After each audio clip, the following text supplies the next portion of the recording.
Our mission at the Energy Efficiency Center is to accelerate the commercialization of existing energy efficiency technologies. And they brought in some social scientists to kind of question some of the ways that perhaps that's been done. So I'm going to talk a little bit about our efforts to develop some insights from economic sociology that can be brought to bear on some of the dominant mainstream ways of organizing energy efficiency programs. So yeah, I'm going to explore some alternative rationales for economic action inspired by economic sociology and examine efforts to diffuse energy efficiency measures through social institutions like churches, schools, and community-based organizations. So part of what we want to do is move beyond this focus on the rational, self-interested individual, that utility maximizing person, mythical person, who does that means-ends calculation. And if that's your inspiration, if that's the way that you're thinking about economic action, which is typically derived from a lot of the field of behavioral economics, you're going to design programs like the rebate and incentive programs that we typically see offered by the mainstream utilities, which emphasize the cost savings associated with energy efficiency, technology adoption, and behavior change. And we've seen more psychologically realistic models developing from the field of social psychology, and O-Power has been mentioned many times over the course of this conference. And it's great that, you know, we're now comparing people's utility use with their neighbors, that there's normative pressures there that can result in these 2 to 3% energy use reductions. But again, the unit of analysis is still the individual. And part of the appeal of a program like O-Power's is you can count. Someone said yesterday, if you can measure it, you can manage it. And that's how the utility programs are rewarded. They need to be able to show the numbers. But that narrow focus sometimes doesn't get to more socially realistic explanations of why people do what they do. So a lot of this is inspired by Nicole's work. She has studied direct selling organizations like Tupperware and Mary Kay and Amway, and she wrote a great book called Charismatic Capitalism, looking at how people can leverage existing social relationships to sell stuff. And another very important piece that Nicole wrote that was published in the Academy of Management Review that got the Best Paper Award for that top management journal was developing a typology to think about qualitatively different types of exchange arrangements. And the price system of exchange represented by that self-interested utility maximizing actor is definitely a motivation for why people make choices to buy or consume something. But we need to look beyond that. This typology is an empirically derived typology. Sociologists like to go out and study the empirical world and then develop our theoretical models. I'm going to focus primarily on the bottom 2 quadrants, thinking about moral and communal systems of exchange. So a moral system of exchange is whenever you try and align your economic action with a particular ethic or value. You buy those fair trade bananas because you don't want to support slave labor. A communal system of exchange captures the fact that we often exchange preferentially with people that we identify with. So you've got a big stack of resumes and you see one from your alma mater and you decide to interview that person. So recognizing that these are forces that also shape what we do.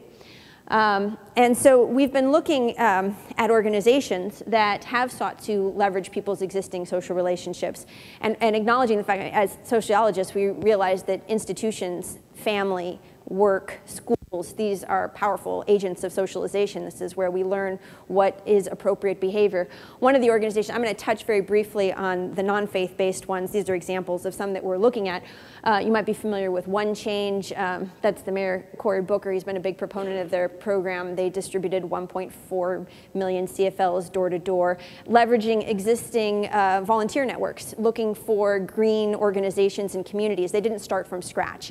And tapped into those existing networks and people were distributing these CFLs door to door. Again, a program that utilities would support because you can count how many of those CFLs were distributed. You might be familiar with the PERG Energy Service Corps. This is building on the public interest research groups started by Ralph Nader, which is really community organizing for college students. They have an alternative spring break where they weatherize homes in disadvantaged communities. They educate school kids. Again, going into schools, tapping into an existing infrastructure to mobilize a largely volunteer labor force. But I'm going to focus mostly on the case of Interfaith Power and Light. This is the Reverend Sally Bingham, who has become quite a leader of the movement and a star in the media. She is here featured in O Magazine, and she started Interfaith Power and Light 12 years ago as part of the Regeneration Project. She's an Episcopalian priest. Interfaith Power and Light now boasts over 10,000 members in member congregations in 39 states with affiliates in Australia and Sweden. When a new member congregation wants to join, they encourage them to do an energy audit of their building. They did a 10-10 energy efficiency challenge in 2010 where they encouraged members to reduce their household energy consumption by 10%. And it is an interfaith organization. This is California Interfaith Power and Light members by faith tradition. They have Buddhist, Muslim, Catholic, Protestant faith traditions represented. But I want to think theoretically about what these social movement organizations are able to do. So they create recipes for action, and they provide resources for diffusing ideas across networks in ways that encourage local adaptation and creativity. They foster something, I'm borrowing from the psychologists here, known as conditional cooperation, pro-social behavior like voting and charitable giving and often riding your bike to work on those ride your bike to work days, that you are more likely to engage in those types of actions if you believe that others are engaged in the same thing as well. It takes something like an insurmountable problem like climate change and makes it seem that it's one that's being addressed in cooperation with others that you identify with. It provides encouragement and tools for local leaders to mobilize their communities. I'm going to talk about a workshop that I just recently attended called Cool Congregations that highlights this. And it enhances the institutional legitimacy of doing things like this. You know, why are we talking about light bulbs in church? And so this can empower organizational leaders like clergy. And it can provide valuable links to political and social justice movements, which you highlighted beautifully in your organization. So here we have some examples of faith communities in action. You talked a lot about going solar. This is also something that Interfaith Power and Light has been engaged in. One fun thing, we attended the annual California Interfaith Power and Light Energy Oscars, which they host annually in November at Grace Cathedral in San Francisco. Ed Begley Jr. hosted it in 2010. Here he is with his Begley's Best environmentally friendly household cleaner. He has a program with his wife, a reality TV show on doing environmental action. Where in these types of awards, you know, they have advocacy awards, energy efficiency awards, green building awards, and you hear about all the wonderful things that the finalists have done in their communities, from organizing ride sharing to church, implementing motion sensor lighting, drought resistant landscaping, and other types of measures that they've adopted in their home congregations. This is from the most recent one. The Oakland Interfaith Gospel Choir came and sang. This is a student dormitory that was built at Green Gulch Farm. It's part of the San Francisco Zen Center. And it's the first certified multi-unit passive house in the United States. This is the Temple Judea in Tarzana that recycled an old building, put in 25% fly ash concrete, bamboo flooring in their new building. This is a more urban example, celebrating really kind of creative ideas. Episcopal Church in San Francisco that did a sidewalk renovation project that will allow rain to filter to the aquifer below, reducing the burden on the city sewer system. But the key thing was about community collaboration and you know, basically linking faith to this type of action. There's a lot of knowledge sharing across the organization. You mentioned going solar. It's a challenge sometimes for 501c3s to go solar. They don't have the same type of incentives that residential and commercial customers can get. So examples of other communities within their networks that have gone solar and sharing how they manage to finance. Linking again to social justice organizations, this is Solar Richmond. Richmond is an economically disadvantaged community in the Bay Area, and it trains underemployed and displaced workers in how to install solar panels. So Interfaith Power and Light organized, California Interfaith Power and Light organized a group of congregants who were thinking about going solar and encouraged them to contract with solar companies that had hired workers that were trained by the Solar Richmond training program.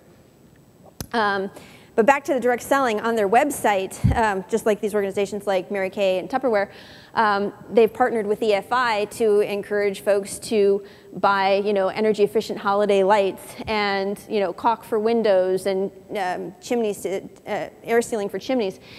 And I think that this addresses some of the uncertainty that can be out there. Like, what do we actually want to do? How can we implement these measures if we do have these things align with our values? So having this directly linked from their website is an important resource. And links on how to buy Energy Star appliances is also on the Interfaith Power and Light website. And then there's some political mobilization involved too. When folks were attacking AB 32 in 2010, Sally Bingham was sending out emails, saying call your state senator, oppose this efforts to weaken AB 32. And here's Sally Bingham looking over Arnold Schwarzenegger when he did sign the California Global Warming Solutions Act. But I want to focus on some recent field work that I've done that has been really interesting, and this is very recent that I'm sharing with you, and it's fun to get a chance to talk about it. There's a Protestant congregation that I'm studying that is a member of Interfaith Power and Light. It's located in a progressive and affluent and educated community. Sometimes when we talk about faith-based groups, we often talk about the religious right and higher levels of climate opposition, climate change deniers. But this is a community where they've embraced, these are folks on the political left. And still you can find some challenges and resistance to moving forward and actually making the types of investments or any type of change to adopt more energy efficient measures. So it's a fun case. So they're a member of California Interfaith Power and Light, but they're not very active in the organization. They do have a green team. The pastor does teach about ecology and faith. It's a small congregation. They've got about 200 members.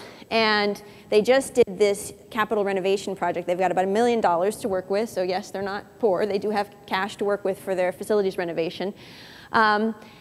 And they're thinking about how they're going to structure their facilities renovation. And so they had a priority setting meeting. A good chunk of the whole congregation showed up. There was a potluck lunch after a recent church service. They worked with a consultant to have a more democratic decision-making process. And the congregation president stood up and she said, we're going to try and be as green as much as we can. That's kind of our given. Our goal is to exceed the city standard for greening as much as we can. There's many levels to go green. And the way they posed it, they put the mission priorities up around the room on these sheets of paper like that one. And they highlighted, where should we invest? What should be our priority? Should it be worship and music, welcoming and hospitality, fellowship, community education, our administrative support, or should it be super green? And it was put, if you're Kermit the Frog green, if you want the gold standard, if you want us to be the gold standard for our city, with LEED certification, high energy efficiency, et cetera, and everybody was given these stickers. They were allowed to vote, for 2 priority areas. How do you think if you pose the question in this way, how do you think it played out?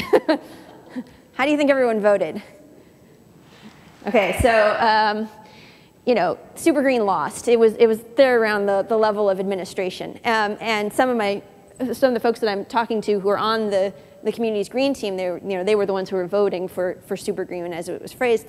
They were feeling rather discouraged. They felt like we've raised this capital. How are we actually going to get to really advance things that are in line with our faith?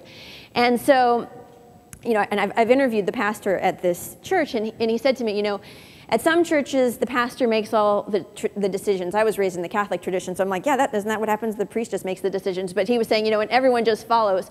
Our polity really emphasizes the leadership of the laity, people that are not ordained. So a pastor can't just get an idea and just go make it happen without the support of the laity. Getting lay buy-in and support for things is absolutely critical. And so how do you do that? So there was a workshop that was that Interfaith Power and Light sponsored.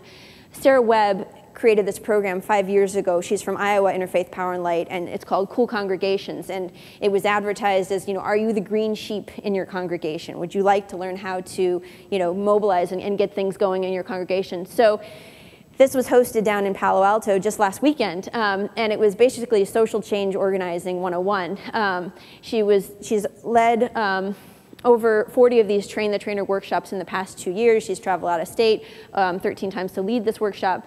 And there were about 40 members of different congregations, not even all from Interfaith Power and Light, predominantly Protestant, but with members of the Jewish and Muslim faith communities as well.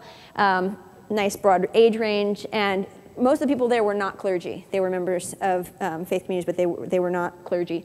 And she was saying, you know, do you need tools to take your congregation to the next step in responding to climate change? And she was saying it's not facts or figures that will convince people. You need to prepare your key story about your motivation. Know the power of narrative for creating social change. And just as in your example, that people have this fundamental transformative experience outside where their spirituality is linked to nature, that people don't always talk about that. And so she was asking people to draw from their own experiences to come up with that narrative. And to address that question of why are we talking about light bulbs in church, you know, she said that's a teachable moment. We're changing more than light bulbs. We're changing hearts. The light bulbs will follow. So her 7 steps for success, you know, identify your own faith motivation so you can speak from that place, form your green team, and then come up with a guinea pig, usually someone who is not a member of your green team, and have them be the model. This was specifically talking about reducing your carbon footprint in your home, but having an example, somebody from your congregation that everybody likes, and have them adopt this measure. This all happens within the context of house parties, which has a lot of resonance with other types of social movement organizing and direct selling organizations like Tupperware parties. And when Bob Doppel was talking about these high-touch programs where how do you get change, you need these mechanisms for support from communities for people to make these type of changes. So after that, you know, go in and involve your congregational leaders, educate your congregation, reduce your carbon footprint, measure your reductions, and celebrate. And then as I close, I think I have just a couple minutes, I want to talk about another type of fundamentalism as we're on the topic of religion, something known as market fundamentalism, which is a critique from economic sociologists of neoliberal ideology, which has really dominated our political landscape. And it's a nice term for capturing this economic doctrine that has dominated the US and global economy since the 1980s. And it's a quasi-religious faith in the faith that unregulated markets will somehow always produce the best results. And the belief rests on the idea that markets are natural and the government regulation is artificial. So any type of regulation, in other words, interferes with the natural operating of markets. But see, as an economic sociologist, part of what drew me to this study of energy efficiency was this fascinating thing called revenue decoupling. You know, that we have been able to get through the idea that it's in the public interest to intervene, that we really we do want to reduce the amount of energy that's being consumed, that we don't want to keep building new power plants, and we'll even pay, you know, millions of dollars in bonuses to utility companies if they can get their customers to use less energy. So these are states that have engaged in these revenue decoupling programs, that you can make more money by getting people to use less of your product. But a lot of these energy efficiency programs do draw from those initial models that, again, kind of always target the individual and have these narrow rebates and incentive programs, which, you know, have had limited effectiveness. So, you know, some consumer advocate groups like the California Public Utility Commission's Independent Division of Ratepayer Advocates and the Utility Reform Network have, you know, challenged the type of bonuses that have been paid out to utilities for their energy efficiency programs, and even recommended that some of these incentive payments should be returned for, you know, a failure to actually demonstrate results in energy reductions. So what I want to keep in mind is that, you know, from these examples of looking at the empirical world, that multiple logics do inform human action. People are being socialized within institutions. Social relationships and social institutions can be leveraged to drive behavior change. And if we've already decided that the public interest warrants intervention in energy markets, despite our dominant neoliberal paradigm, through decoupling programs, can we at least move beyond the self-interested, utility-maximizing individual as our target for these abundantly publicly financed, utility-run energy efficiency programs? Thanks.